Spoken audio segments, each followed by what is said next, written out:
Okay, hello, good messy morning. Let's talk about, the plan. Um, when you start healing chronic disease, when you start healing all these chronic conditions, we often focus mainly on finding a doctor, doing this treatment, doing that. But there is something that you need to plan for. Uh, whether you are in the most critical point, the hellish point, wherever you are, you need to plan, So it's not just going to be about the protocol you do, whatever you do, the warming, the diet, all this. You need to put a plan into place that is the lifestyle that's actually going to heal you, and then, maintain it later on. In my case, I had to do it like military style almost. So I had to do it over and over and over again so I could reach that point. Obviously, at the beginning, I was not able to do the things I wanted to do at the level I want them, I wanted to do them, but really slowly as you heal, you can. So, how does this look like? I mean, what would these things look like from the worst point to the point where you are better, but you're not still fully there like I am at the moment? Um, so you have to make a plan and just write down all the things that are going to help you detox in your day.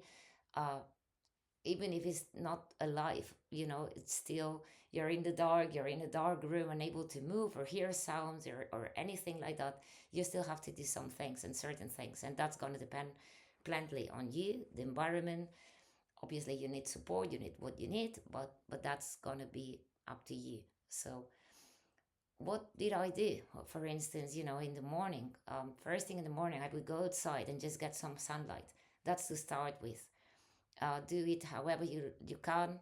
If you are still unable to tolerate natural light, just 2 minutes. That's enough. 2 minutes, and then the next day 5 minutes, and so on. That's gonna allow your body to start somehow regulating the messy cortisol that you have. What can you do later on in the day? Do small stretching if you are really bad. Uh, or go for a small walk if you actually can't do it already. That can mean like just 3 steps, standing outside barefoot, which is really important. That's going to help your electrical charge and many other things, and detox and so on. um yeah, and just walk. At the beginning, I used to just drag myself, and just, I had no idea where I was. I couldn't even, I couldn't stand up at all, but I tried. And slowly, like really slowly, I was able to walk a little bit more. But I had, I was not enjoying it at all. The enjoyment came later when I was actually better and I was able to do all these things.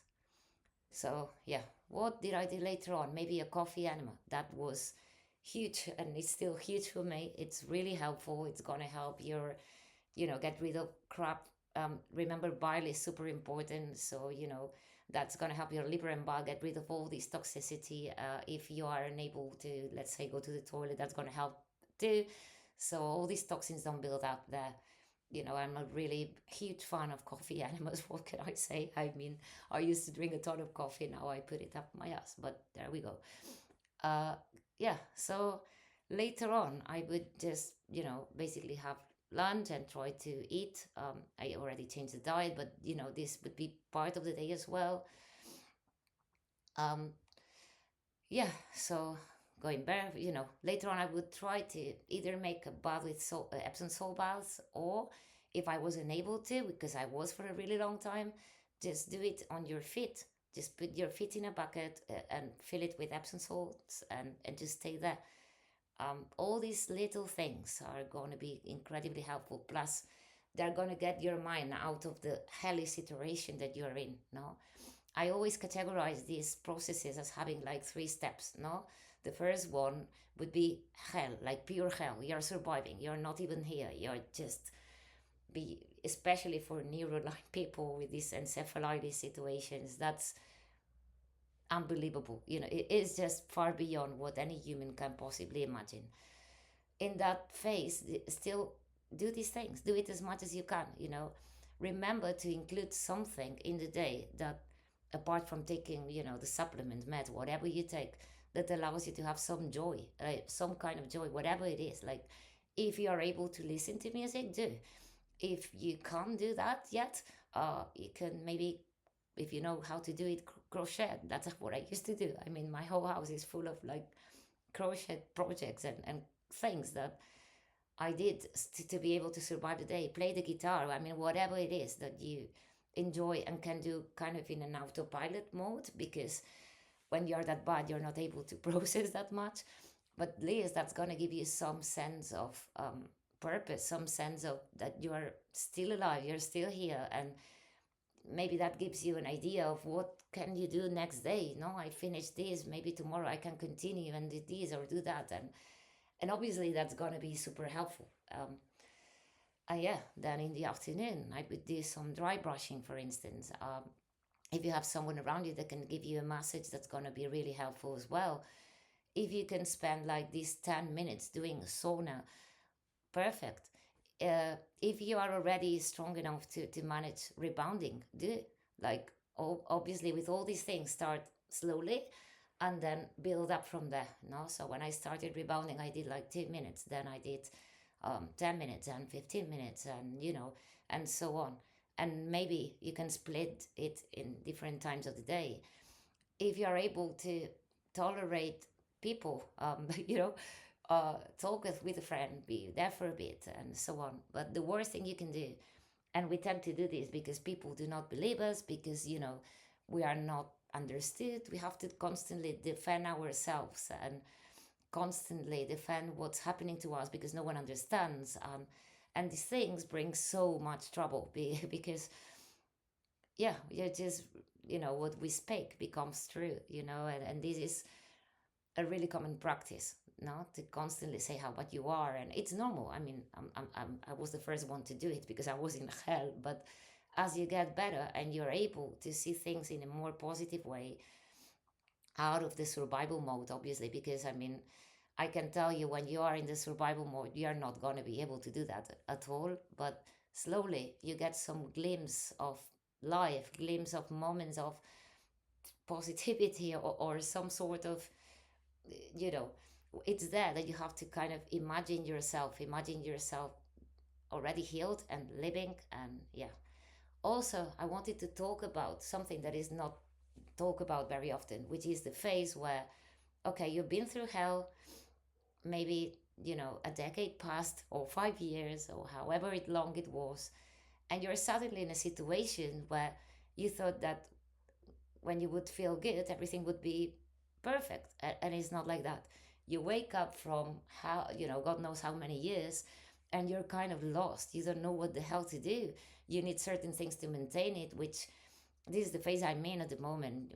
You started maybe helping others like I'm doing, maybe, you know, but you can't still live 100%, let's call it normal life that is not normal, that's another story. But you're not, you still get tired easily.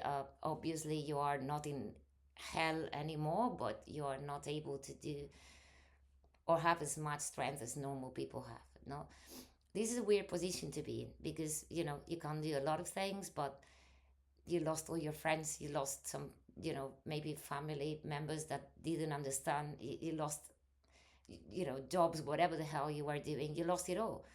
And then on top of that, you lost many years of your life. And it's a really tough moment, and no one talks about this, because obviously we focus on the hell part, and we just think that when we get to this point everything will be happy flowers, and it's not like that at all. But obviously it is, in the sense that you are feeling better, you're feeling well, not fully but almost. But there is this issue with this. Okay, well, what do I do now? Because when you live something this strong, everything lacks sense, everything gets lost, everything is completely yeah. So you go and talk with a normal person, let's say, without disease for the first time, and they do not understand any of it. You come from like Vietnam War, let's say, and no one gives a fuck, no one understands, no one knows, and this can feel really strange as well. So yeah, if you are in this moment, just please let me know in the comments, how did you deal with this, what did you do, and also how did you build a lifestyle and get the support and help you needed to maintain a healthy place, healthy relationships and built a lifestyle that allowed you to actually live properly without obviously relapsing or anything like that. Because this is a huge one, and this is something that I was imagining it. I used to imagine it for such a long time. You're gonna wake up probably poor from this, and you'll be like, okay, but now I do not have time. I is that feeling that you're older and you're running out of time, but at the same time, everything's amazing because you're feeling good for the first time, and just sitting by a tree or walking in the street and walking and talking to people is fantastic. But at the same time, you still have probably chemical sensitivities you have to keep from get out from these things. And so it's like a really tough moment to be in. And also all the memories, let's call the PTSD from this Vietnam War situation that you live that no one understands, are going to give you flashbacks, and you're probably going to be kind of scared in a way of relapsing or of all these things. I think this part is something that has to be talked about a lot more, because yeah, it needs a lot more support. No, it's a lot to go through this for such a long time, and it's a lot to kind of go back to life from such situations. And sometimes we keep ourselves sicker because we cannot face this part of the healing, and we can, or maybe the people around us are mostly gone, and we need these kind of things, or we can kind of fall again. This is not like the flu that you recover and you go back to everything.